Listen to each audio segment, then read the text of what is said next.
Слова Светланы Янгуловой, музыка Нины Катаевой, песня об Абакане. Поет Мария Янгулова.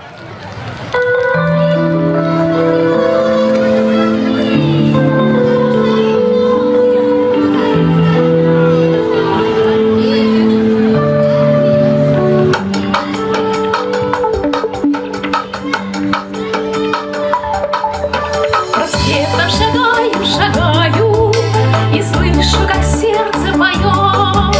За мною, как тень голубая, неслышная песня плывет. Я бегу, бегу в родной песенной весне.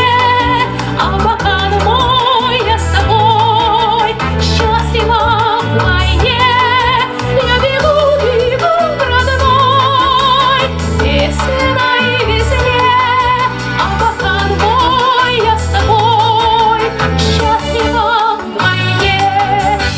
Город смеется и дышит, и высь этажами растет, а солнце, забравшись на крыши, на счастье лучи раздает. Я бегу, бегу в родной песенной весне.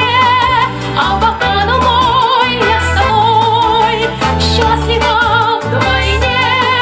Я бегу, бегу в родной песенной весне. Абакан мой, я с тобой счастлива вдвойне.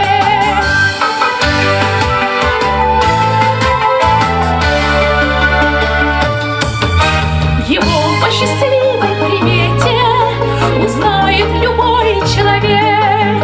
Звенит, не смолкая, все лето скворцовою песней проспект. Я бегу, бегу в родной песенной весне.